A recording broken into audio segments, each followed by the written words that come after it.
Hello students, नमस्कार। आज हम अपने गणित का दूसरे अध्याय का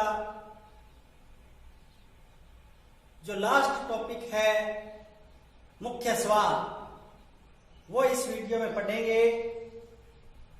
पिछले दो वीडियो में हमने भिन्न के बारे में जानकारियां पढ़ी। अब जो भिन्न से रिलेटेड मुख्य सवाल हैं जो परीक्षाओं में आते हैं, उन सवालों को मैंने यहां लेने का प्रयास किया है और इन सवालों को हम कम से कम समय में कैसे हल करते हैं, ये हमें यहां सीखना है। इसी क्रम में हम एक सवाल लेते हैं, निम्न में से सबसे बड़ी भिन्न कौन सी है। यहां सवाल यह भी पूछा जा सकता है कि निम्न में से सबसे छोटी भिन्न कौन सी है। एक तो हमें ध्यान देने वाली बात यह है कि यहां क्या पूछा जा रहा है, सबसे बड़ी भिन्न या सबसे छोटी भिन्न। तो यहां इसमें पूछा गया सबसे बड़ी भिन्न, तो बड़ी भिन्न इनमें से कौन सी होगी। आप सोचो, आपको मैंने जो पीछे पढ़ाया उसके अकॉर्डिंग और आपने जो सोचा है वो सही होगा। उत्तर होगा 11/13। अब इसको हम सरलता से और कम से कम समय में हल कैसे करें, इसके लिए इसमें हमें एक बात देखनी है कि अंश और हर का अंतर कितना है। यहां अंश और हर का अंतर 2 आ रहा है, इसमें भी 2 और इसमें भी 2 और इसमें भी 2, यानी अंश और हर है वो एक निश्चित क्रम से ही तो बढ़ रहे हैं और एक निश्चित क्रम में इनका अंतर है। जब एक निश्चित क्रम में अंश और हर बढ़े और एक निश्चित ही इनका अंतर हो, तो जो छोटी संख्या है अंश की वो तो छोटी भिन्न होगी और जो बड़ी संख्या है अंश की वो सबसे बड़ी होगी। हुआ ना कितना सरल, ये देखना कि भाई इनमें से कौन सी भिन्न है, वो बड़ी है और कौन सी छोटी। इसके लिए हमें न तो कोई इनका लय से लेकर के और भाग दे करके इनको हमें देखना पड़ेगा कि कौन सी बड़ी है और कौन सी छोटी। सबसे आसान तरीका ऐसे सवालों को हल करने का। इसी क्रम में यदि इनका जो अंतर है वो क्या हो, समान न हो। जैसे यहां हम एक सवाल लेंगे, दूसरा सवाल लेते हैं, जिस सवाल में पूछा गया है निम्न में से सबसे छोटी भिन्न कौन सी है।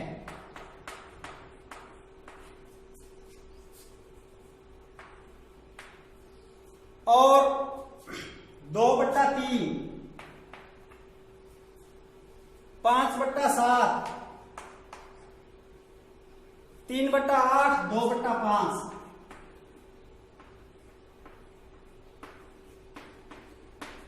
ये सवाल आ गया। इस सवाल में सबसे पहले हम देखेंगे कि पूछा क्या गया है, सबसे छोटी भिन्न। पिछले सवाल में तो था सबसे बड़ी भिन्न और इस सवाल में है सबसे छोटी भिन्न कौन सी है। तो हमसे चाहे छोटी पूछो बड़ी पूछो, आरोही क्रम पूछो अवरोही क्रम पूछो, तरीका अपना एक ही है। पहले जो भिन्न थी उनमें एक निश्चित क्रम में वो बढ़ रही थी और उनका अंतर भी एक निश्चित था, लेकिन इस भिन्न में अंतर निश्चित नहीं है। 2 और 3 में अंतर 1 का है, 5 और 7 में 2 का अंतर है, 3 और 8 में 5 का अंतर है, 2 और 5 में 3 का। इसका मतलब इनमें अंतर एक समान नहीं है। और जब अंतर एक समान न हो तो हम ये नहीं बता सकते कि कौन सी बड़ी है और कौन सी छोटी है। इसके लिए हमें जो आपको मैंने एक ट्रिक बताई थी वो हम अपनाएंगे। इन 2 भिन्न में से देख लेंगे कौन सी बड़ी है और कौन सी छोटी है, और इन 2 भिन्न में से देख लेंगे कौन सी बड़ी है और कौन सी छोटी है। तो यहां देखते हैं हम इन 2 भिन्नों में, तो इनका क्या करते हैं, तिरछा गुना। 2/3, 5/7 इनका हम तिरछा गुना करते हैं। तो 2 को 7 से गुना करेंगे 14 और 5 को 3 से गुना करेंगे तो 15। बड़ी कौन सी हुई? ये तो है बड़ी, और ये क्या हुई? छोटी। अब हम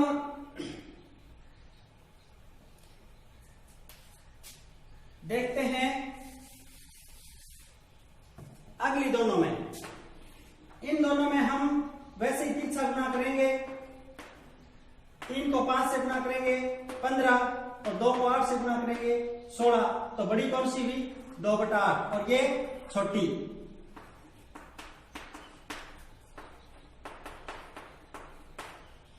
अब ये दोनों तो बड़ी हैं और ये दोनों क्या हैं? छोटी हैं। तो अगर हमें बड़ी भिन्न पूछा जाए तो इन दोनों की तुलना करके बड़ी बता देंगे कि इनमें से कौन सी बड़ी है। छोटी पूछी जाए तो इनमें से हम इनकी तुलना करके बता देंगे कि कौन सी छोटी है। अब इन दोनों की हम तुलना करेंगे, तो 2/3 और 3/8।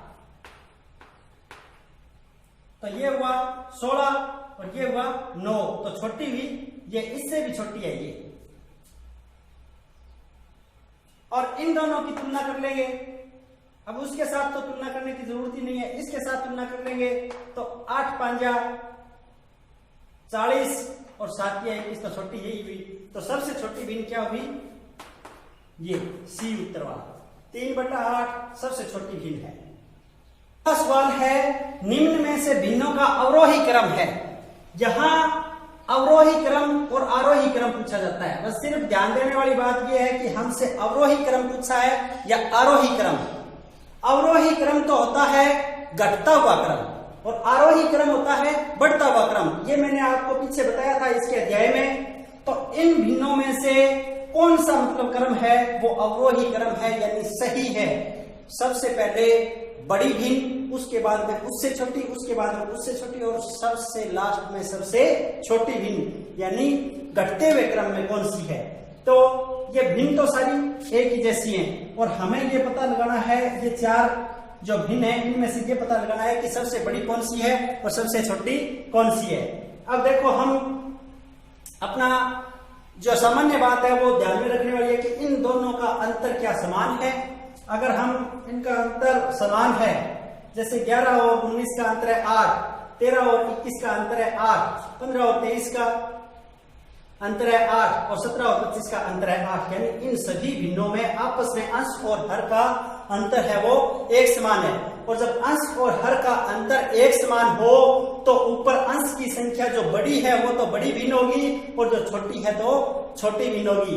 तो अब देखो ऊपर ही ऊपर यहाँ 11 है, 13 है, 15 है, 17 है, तो ये तो क्रम हुआ इनका आरोही, यानी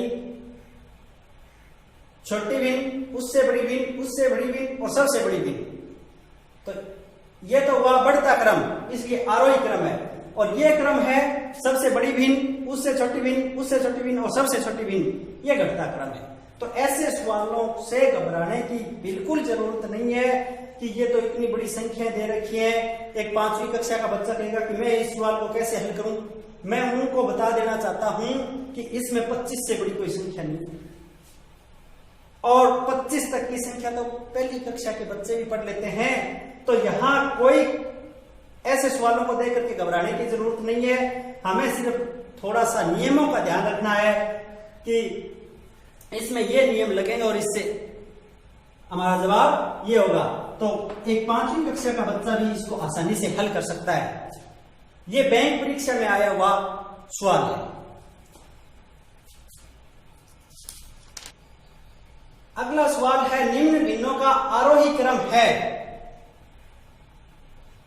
इस सवाल में 5/9, 6/11, 7/13, 8/15 ये भिन्न हैं और इनको हमें आरोही क्रम में लिखना है। तो देखो यहां पर हम एक बात देखेंगे कि अंश और हर का अंतर क्या समान है। इसमें अंतर कितना है? 4 का, इसमें 5 का, इसमें 6 का, इसमें 7 का, यानी अलग अलग अंतर है। तो वो नियम तो अपना लागू नहीं होगा। अब यहां क्या है कि एक निश्चित क्रम में ये बढ़ रहे हैं, देखो 5 से 6, 6 से 7, 7 से 8, एक एक का अंतर चल रहा है। तो यहां अंश का अंतर क्या है? 1 है। और हर भी एक निश्चित क्रम में आगे बढ़ रहे हैं। 9 से 11 2, 11 से 2 13, 13 से 2 15, यानी हर का जो अंतर है वो है 2। अगर इनका अंतर समान होता तब तो हमें वो पहला रूल है वो लगाना पड़ता कि जो छोटी संख्या वो छोटी और बड़ी संख्या वो बड़ी। लेकिन जब अंश का अंतर और हर का अंतर अलग अलग हो और आपस में भी अंतर अलग हो, तब ऐसी भिन्नों में यह नियम लगेगा कि जो छोटी संख्या है वो तो बड़ी भिन्न होगी और जो बड़ी संख्या है वो छोटी भिन्न होगी। तो ये सबसे छोटी, उससे बड़ी ये, उससे बड़ी ये और सबसे बड़ी ये। तो यहां हम ये निशान लगा सकते हैं 8/15 से बड़ी है 7/13, 7/13 से बड़ी है 6/11, 6/11 से बड़ी है 5/9। या इनको इधर से लिख करके निशान ऐसे कर सकते थे। तो ये इनका आरोही क्रम हुआ इस तरह से, सबसे छोटी, उससे बड़ी, उससे बड़ी और सबसे बड़ी।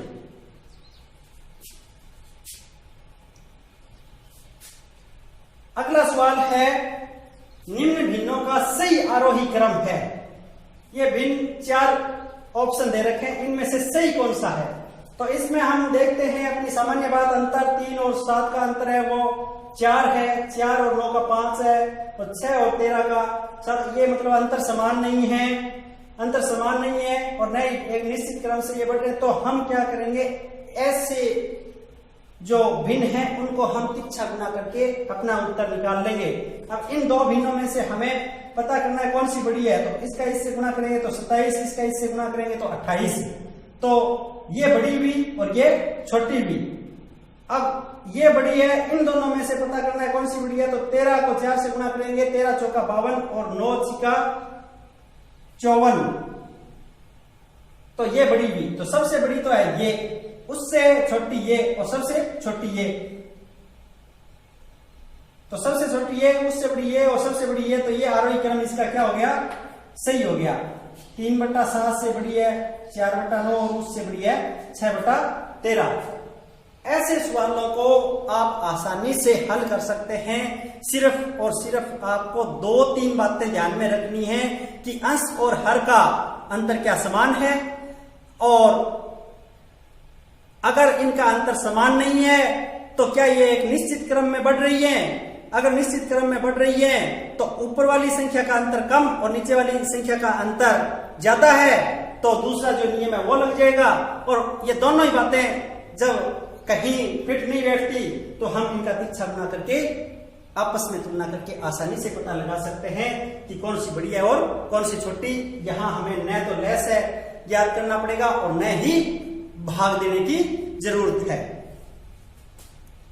अगला सवाल है 0.57 बार को साधारण भिन्न में बदलो। तो मैंने आपको ये बार वाले सवाल है उनको हल करना सिखाया था, और एक बार और देख लेते हैं। ये सवाल बैंक परीक्षा में आया हुआ सवाल है 2008 में। इसको हम हल कैसे करेंगे? जब हमें ये बार वाले सवाल हल करने होते हैं तो ये पॉइंट है उसको तो सबसे पहले हटा ही देते हैं, और जो 57 है इसके ऊपर दोनों के ऊपर बार है, 5 और 7 दोनों के ऊपर बार है। तो इनके बदले में बार हटने के बदले में नीचे 9 लगेंगे, और 9 अगर 2 अंकों पर बार है तो 2 अंकों पर 9 लगेंगे।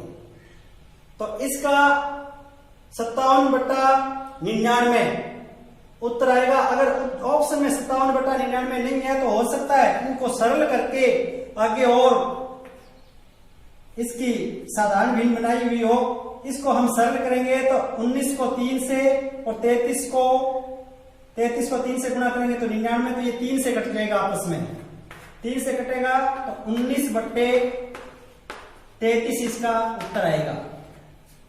बिल्कुल सरल है, पॉइंट तो हट ही जाएगा और बार जो हटाएंगे तो उसके बदले में नीचे 9 लगेगा। 2 अंकों पर बार है तो 2 9, 3 अंकों पर बार है तो 3 9। और बिना बार वाले यानी आधे अंकों पर बार हो, आधे अंकों पर बार नया हो, तो ऐसे सवाल को हम हल कैसे करेंगे? ये अगला सवाल है 7। इसमें 0.1238 38 के ऊपर बार है, को साधारण भिन्न में बदलो। तो इनमें से कौन सा उत्तर होगा, आप सोचो। देखो, इनको साधारण भिन्न में बदलने के लिए मैंने बताया था कि जो मूल संख्या है उसमें से बिना बार वाली संख्या को घटाएंगे और नीचे 9 के आगे जितने अंकों के ऊपर बार है उतना शून्य लगाएंगे और 9 उतने ही लगाएंगे जितने अंकों पर बार नहीं है। देखो, इसको हल करने का तरीका ये हो गया, पॉइंट तो हट ही गया और 12 3 8 3 8 के ऊपर से 12 हटाई तो इसमें से 12 को घटा दिया जाएगा और नीचे 2 अंक आएंगे 9 2 बार, यानी 2 अंक बिना बार वाले थे और 2 अंक बार वाले थे, इसलिए 2 बार शून्य। और ये हो गया 1226 बट्टा 9900। और इनको जब हम काटेंगे तो आगे 613 बट्टे 4950, तो ये इसका उत्तर होगा 613 बट्टे 4950। ऐसे सवालों को हल करने के लिए बस थोड़ा सा नियमों का ध्यान रखना है और कुछ नहीं है, बहुत ही सरल है। अगला सवाल है 3.36 बार माइनस 2.05 बार प्लस 1.33 बार। तो इसको सरल करो। ऐसा सवाल आ जाए तो हम जैसे जोड़ करते हैं और घटाव करते हैं वैसे ही करना है। ये प्लस का है और ये भी प्लस का है और ये माइनस का है, तो इन दो राशियों को तो जोड़ लिया जाएगा और इस राशि को इसमें से घटा दिया जाएगा। तो अब यहां समस्या ये है कि इस बार को हम हल कैसे करें। तो इस बार को हल करने का तरीका जो मैंने बताया था वही है, 3 रखा, पॉइंट को तो छोड़ ही देते हैं और 36 के नीचे दोनों बार हटाते ही 9 और माइनस 2 पॉइंट हटेगा 0.5 बटे 2 बार 9 प्लस 1 पॉइंट हट गया 33 बटे 2 बार 9। ऐसा करके भी इस सवाल को हम हल कर सकते हैं। इसको इससे गुणा करेंगे, ये जोड़ेंगे और हम 99 इसका ले लेंगे, इसको इससे गुणा करेंगे तो 9 तिया 27 9 तिया 27 और 2 29 297 333 बट्टा 99 माइनस इसको 2 से गुणा करेंगे 9 दूनी 18 9 दूनी 18 और 1 19 198 और 5 200 3 बट्टा 99 प्लस 99 1 का 99 132 बट्टा 99। ऐसा हल करके यहाँ 99 हम इसका लैसे ले लेंगे और 333 माइनस 203 और प्लस 132, यानी ये संख्या जोड़ करके और उसमें से ये संख्या घटा करके 99 का भाग दे देंगे और इस सवाल को हल कर देंगे। अगर आपको ये तरीका थोड़ा कठिन लगे कि ऐसा हम नहीं कर पाएंगे तो इसको हल करने का एक सरल तरीका है, वो मैं बताता हूं। आप उसको दिमाग में बिठा लें और उसको बहुत ही आसानी से आप हल कर सकते हैं। जैसे ये संख्या है 3.36, बार को हटाने का मतलब है कि 3 6 चल रहे हैं तो आगे एक 3 6 और लिख दो और प्लस का निशान 1.33, इसका मतलब 3 3 की पुनरावृत्ति और ये लिख दो। इनको तो लो जोड़ 6 और 3 9 3 3 6 6 3 9 3 3 6.4। इसमें से ये संख्या घटानी है 2.05 05, 2 बार लिख दो, बार हट जाएगी। इसको इसमें से घटाएंगे तो 4 6 4 6 2, ये अपना इसका उत्तर हो जाए 2.6464। इसको सरल करेंगे तो है ना आसान तरीका। बिल्कुल ऐसे सवालों को आप इस तरह से अपने हल कर सकते हैं। और अगला सवाल है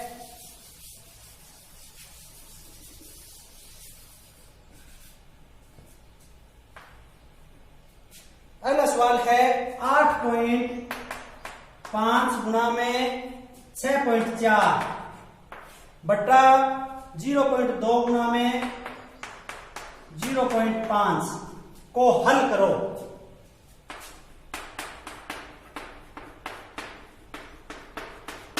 देखने में ये कठिन लगता है लेकिन कुछ भी नहीं है।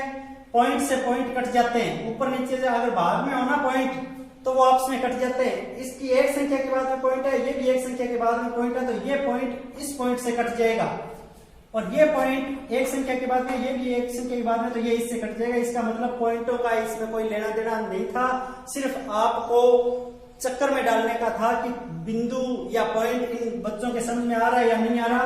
तो यहाँ 85 इंटू 64/2 गुणा में 5, ये और ये बात एक ही थी, लेकिन पॉइंट डाल करके आपसे ये पूछा गया है कि जो छात्र हैं वो इन पॉइंटों का नॉलेज रखते हैं या नहीं। अब कुछ नहीं है, इसको इससे गुणा करो और 5 गुणा में 2 10 का भाग दे दो इसमें, और इसको इससे गुणा करेंगे तो 5440 आएगा और नीचे 10 का भाग देंगे तो 10 ये बिंदी शून्य से चली गई, 544 अपना उत्तर आ जाएगा। और अपना जो लास्ट सवाल है भिन्न से संबंधित 10 नंबर सवाल, आज के इस वीडियो का लास्ट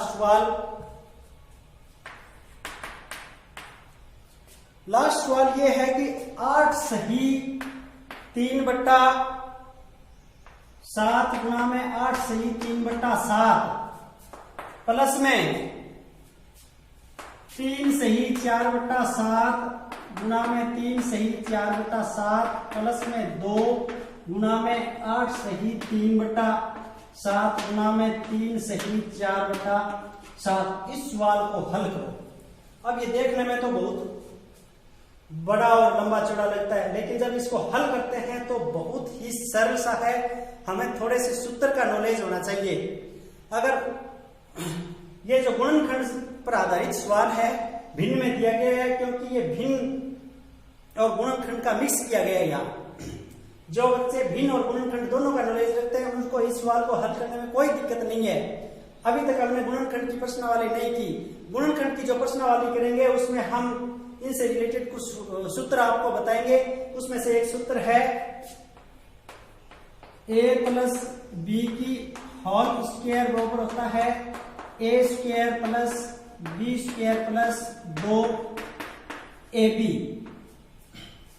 इस सूत्र के ऊपर आधारित ये सवाल है। इसको आप अगर a मानते हो तो ये दोनों a की स्क्वायर हो गई, इसको b मानते हो तो ये b की स्क्वायर हो गई, और ये 2 आ गया, ये a और ये b। तो इन सारों का उत्तर होता है a प्लस बी की होल स्क्वायर। अब इसको थोड़ा सरल कर लेते हैं हम।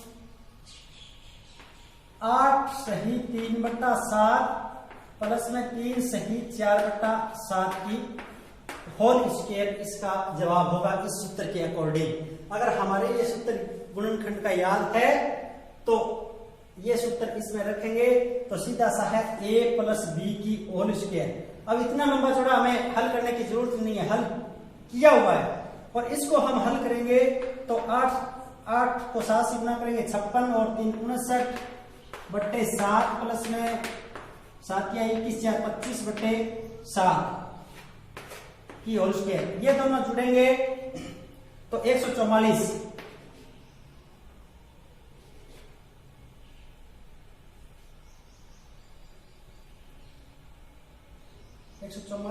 नहीं,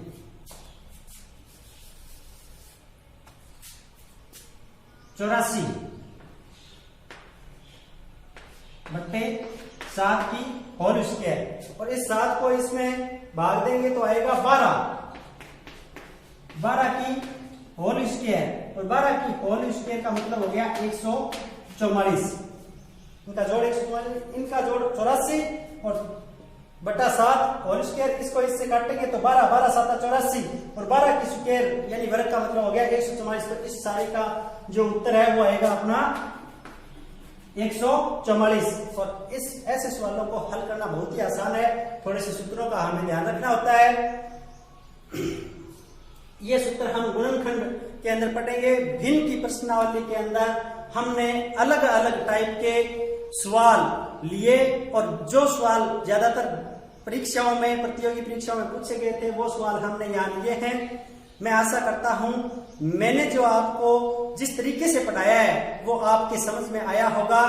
और आप अगर मेरे इस चैनल के अभी तक सब्सक्राइब नहीं हैं तो प्लीज मेरे चैनल को सब्सक्राइब करके सब्सक्राइबरों की संख्या बढ़ाएं। धन्यवाद। और अगली प्रश्नावली लेकर के अगले वीडियो के साथ कल फिर हम हाजिर होंगे। तब तक के लिए धन्यवाद।